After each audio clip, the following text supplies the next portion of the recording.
Olá, seja bem-vindo a mais um vídeo da nossa cobertura especial do IT Forum Praia do Forte 2025. Eu sou o Rafael Homer, editor do IT Forum, e recebo nessa conversa William Domingues, CIO da Tempo. Seja muito bem-vindo, William. Obrigado por estar aqui com a gente. Eu que agradeço o convite, é uma honra estar aqui. Um evento ímpar, né? De tecnologia, sem dúvida nenhuma. A gente revê amigos, conecta com novos players, conhece novos desafios das outras empresas e é um prazer estar aqui. Obrigado pelo convite. Tudo isso na praia, né? Que o pessoal não tá vendo, mas logo ali... Isso, exatamente. Dá para sentir o cheiro do mar. É isso aí, William. Você vai participar com a gente aqui de um painel em Praia do Forte, né? Que vai discutir Cloud, Edge e a preparação para a infraestrutura do futuro da TI, né? A infraestrutura de 2030 a gente está colocando. E eu queria conversar um pouquinho sobre esse tema com você, mas antes, para quem não conhece, se você puder falar brevemente o que é a Tempo e quais são os principais desafios que vocês enfrentam hoje na TI da empresa, né? Muito bem. Bom, a Tempo é uma empresa de assistência 24 horas. Isso significa que o nosso core é prover serviços para empresas que precisam disso para os seus clientes finais. A gente está falando de seguradoras, a gente está falando de banco, a gente está falando de empresas de cartão de crédito, a gente está falando de montadoras de veículos, né? Então, a nossa assistência ela é 24 horas, ela cobre toda a área de mobilidade, que nós chamamos que corresponde toda a parte de veículos, pane, acidentes, essas coisas, e tem o que nós chamamos de dia a dia, que tem a parte que cobre as questões residenciais. Eletricista, encanador, chaveiro e, por último, a parte de vida, onde a gente olha também e tem todo um cuidado especial com pets e a parte de funeral. É isso que nós fazemos. Legal. E quando você fala que uma empresa que presta serviço para outras empresas, eu imagino que a infraestrutura é o core do negócio de vocês, de certa forma, né? É, assim, uma empresa de assistência 24 horas, Rafa, ela tem uma alta dependência da tecnologia, né? Eu estava falando com um player agora há pouco ali, um fornecedor. A gente sabe que existem empresas que têm maior ou menor dependência de tecnologia. Uma empresa de assistência 24 horas, ela tem uma altíssima demanda, uma altíssima dependência de tecnologia. Desde a camada de telecomunicação até a camada de aplicação para o usuário que está na rua, de madrugada, com o carro quebrado e ele precisa saber quanto tempo vai levar para o guincho chegar até ele. Então, existe uma dependência tecnológica muito grande. E dependência tecnológica passa por uma camada de infraestrutura extremamente importante e, mais do que isso, resiliente. Capaz de se permanecer no ar o maior tempo possível, capaz de dar respostas rápidas para quem está precisando, capaz de estabelecer a capacidade de colocar regras de negócio rápida dentro do nosso sistema. Então, infraestrutura é um elemento muito importante dentro de uma empresa como a nossa, que é de assistência. Certo. E falando sobre essa infraestrutura, antes de começar nosso papo, a gente trocou uma ideia sobre os desafios atuais da Tempo com a infraestrutura, né? E algo que você me contou é que vocês hoje trabalham com um leque amplo de fornecedores de nuvem, né, com aplicações específicas em diferentes nuvens, de acordo com a especialização de cada uma delas, né? Isso eu imagino que cria um desafio bastante grande para a TI, de visibilidade desse sistema, de observabilidade. Me conta um pouco como vocês lidam com isso hoje e quais são os pontos mais sensíveis aí. Muito bem. Antes de eu entrar especificamente nesse tema, a jornada de cloud da companhia começou há muitos anos atrás, né? Quando a empresa tomou a decisão de criar os microserviços do seu sistema core. Então, nesse momento, a empresa já tomou uma decisão para começar a fazer isso em nuvem e não mais dentro do seu data center. Então, é uma jornada que não começou de hoje, né? A decisão por ser multi-cloud é justamente para você evitar o máximo possível de quedas dentro da nossa operação e ter uma maior resiliência. A Tempo fez um movimento muito significativo em termos de cloud de outubro de 2024 até março de 2025. Em outubro de 2024, nós migramos toda a nossa área de telefonia para o ambiente de cloud. E isso foi uma quebra de paradigma gigante dentro da companhia. Porque quando você fala de telefonia, uma grande parte imagina, nós estamos falando de telefonia física dentro da companhia, né? E nós tomamos uma decisão de fazer a migração de todo o nosso ecossistema de telefonia para um ambiente de nuvem. E isso foi eu diria um teste, mas foi um exemplo muito importante para a gente conseguir entender quais seriam os desafios de orquestrar um ambiente complexo como o de telefonia, que estava a metros da nossa operação, para socorrer a operação, para um ambiente de cloud. E aí, nós precisamos revisitar todos os processos, revisitamos toda a nossa área de governança, revisitamos os indicadores de alerta dentro da companhia, porque eles já não funcionavam mais. Porque à medida que você migra para esse ambiente de cloud, você também acaba tendo que se adaptar às regras do parceiro para qual você foi, das ferramentas disponíveis naquele ambiente também. Isso funcionou bem.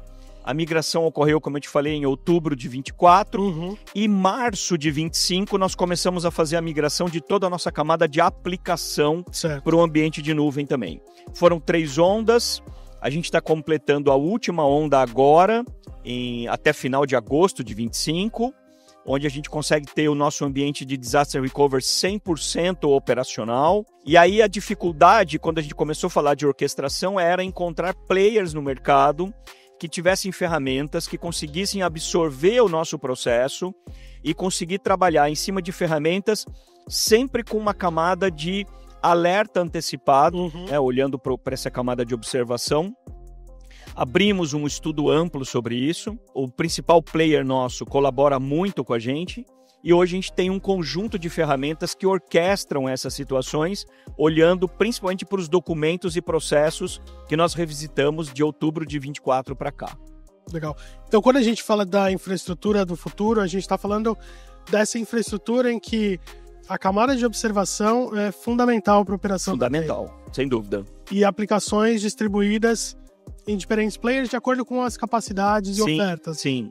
Eu sempre defendo com o meu time que a gente não deve olhar de forma generalista quando a gente olha para a nuvem ou para aplicações de alta resiliência como a nossa, né? Eu prefiro ter mais players verticais, mas focados em soluções que são especialistas, do que ter um único player, ou 2 que seja, mais generalistas, que nos deixe sempre com uma certa, mesmo que pequena, exposição. Aumenta, sem dúvida nenhuma, a responsabilidade do time de N1, de N2, para observar esse ambiente, mas eu tenho a certeza que eu estou garantindo um uso mais eficiente das tecnologias do que uma forma mais generalista. Sem dúvida.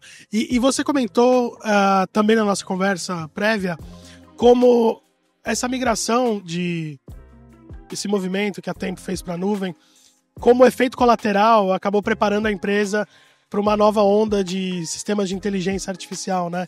E eu queria que você falasse um pouco sobre isso e como esse ecossistema de ferramentas de inteligência artificial também vai ser parte da infraestrutura de TI no futuro, né? Bom, obrigado. A pergunta é ótima. Adoro responder esse tipo de pergunta.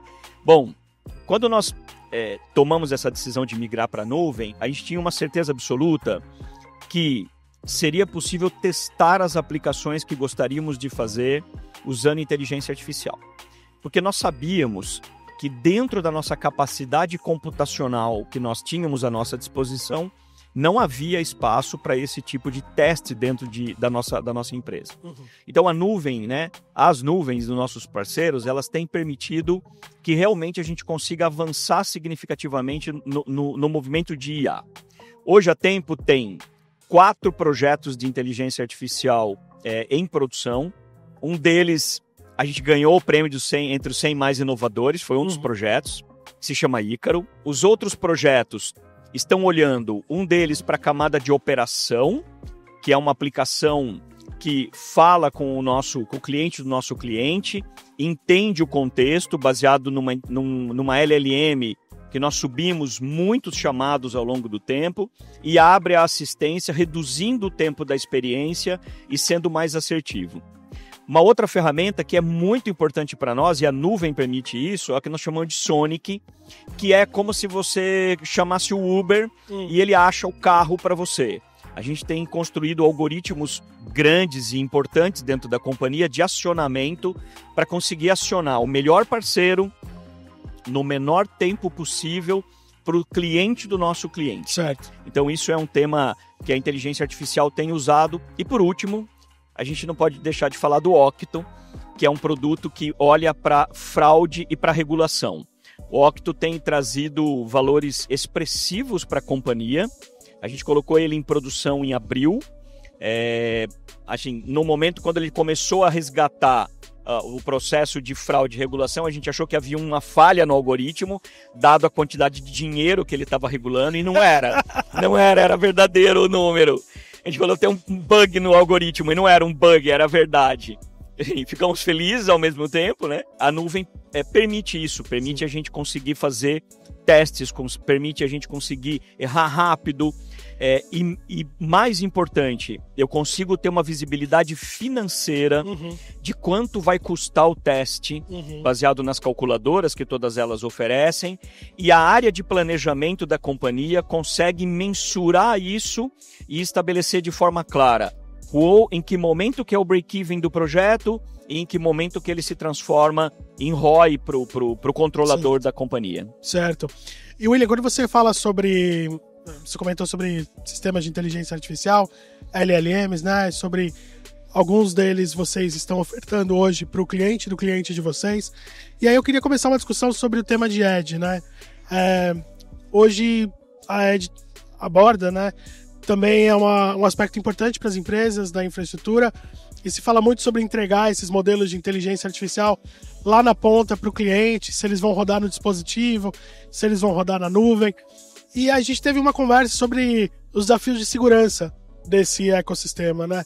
Então, como vocês hoje estão usando tecnologias de borda, como vocês enxergam isso e como vêm os desafios dessa tecnologia implementada no ecossistema de TI, né?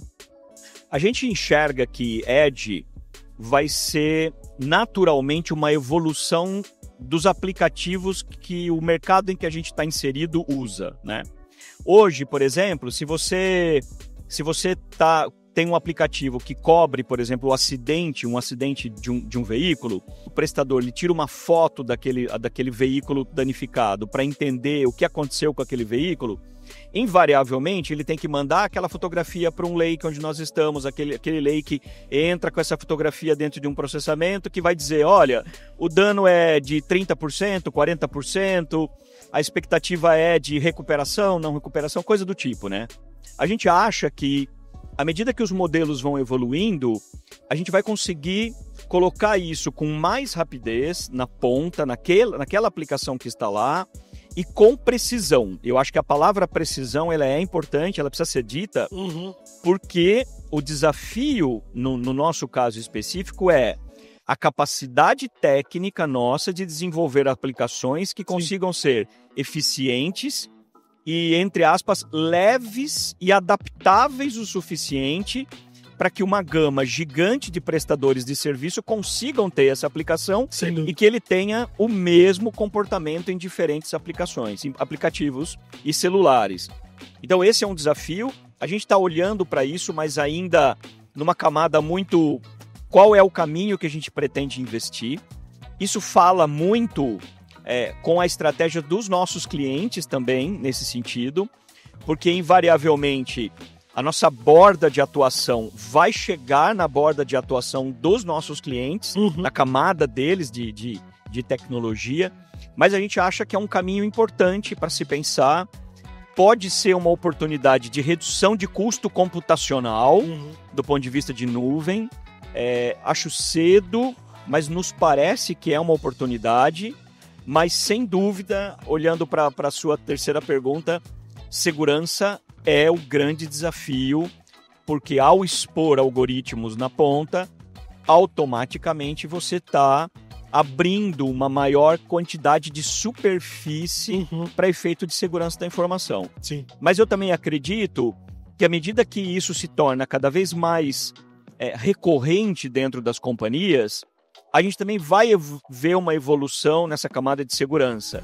Mas eu imagino também que o grande desafio deles é tornar uma aplicação leve o suficiente para ser executada na ponta e eficiente a ponto de como ela é executada num back. Né? Então, são desafios importantes, mas eu acho que todo mundo que precisa fazer alguma coisa com um consumer que está na ponta olhar para a borda não é algo que vai escapar da visão do CIO. Certo. E William, caminhando para o final da nossa conversa aqui, a gente falou sobre segurança, a gente falou sobre borda, nuvem, esse ecossistema distribuído em múltiplas nuvens, né? Qual é a característica da TI do futuro aí nesse ecossistema e nessa infraestrutura do futuro? Como que se transforma a atuação da tecnologia? Boa pergunta. Cara, eu acho que, inevitavelmente, a gente vai precisar de profissionais que saibam pilotar boas ferramentas de inteligência artificial. Certo. Acho que esse é um ponto importante, assim. Eu falo muito com o meu time, né? Hoje, quando a gente vai contratar alguém, a gente coloca que é desejável que ele tenha conhecimento de engenharia de prompt, por exemplo, o que é um pouco básico. Eu não acho que ano que vem isso vai ser desejável, sabe? Eu já acho que isso vai ser meio que obrigatório. Certo. Então, acho que expandir o conhecimento daquilo que a pessoa tem como hard skill, sabendo pilotar boas ferramentas de inteligência artificial e conseguindo tirar dela, ou digamos, um booster do seu conhecimento, eu acho que vai ser um pouco do perfil do profissional do futuro, né? Esses dias eu estava num podcast e uma pessoa perguntou, como que você enxerga o desenvolvedor júnior olhando para ferramentas de inteligência artificial? Eu falei, cara, eu acho que ele tem que ser um bom profissional que consiga desenvolver bons códigos, porque ele é um desenvolvedor, mas o que eu espero de um desenvolvedor é que ele consiga também usar a produtividade a seu favor, usando boas ferramentas de inteligência artificial para complementar o código que ele é bom em desenvolver. Então, acho que a gente vai continuar precisando de profissionais com bons hard skills, mas eu vou estar muito de olho em saber como que ele expande a capacidade de conhecimento dele usando boas ferramentas de inteligência artificial. Acho que vai ser essa linha. Bacana, William. Conversei aqui com o William Domingos, CIO da Tempo. William, muito obrigado por estar aqui com a gente. Obrigado por participar também com a gente no conteúdo aqui no IT Forum. Foi um prazer. Conte sempre comigo, adoro o evento. Vocês são incríveis, o evento é perfeito. Obrigado. Maravilha. E continua acompanhando aqui nossa cobertura completa do IT Forum Praia do Forte 2025. Vou ficando por aqui e até a próxima.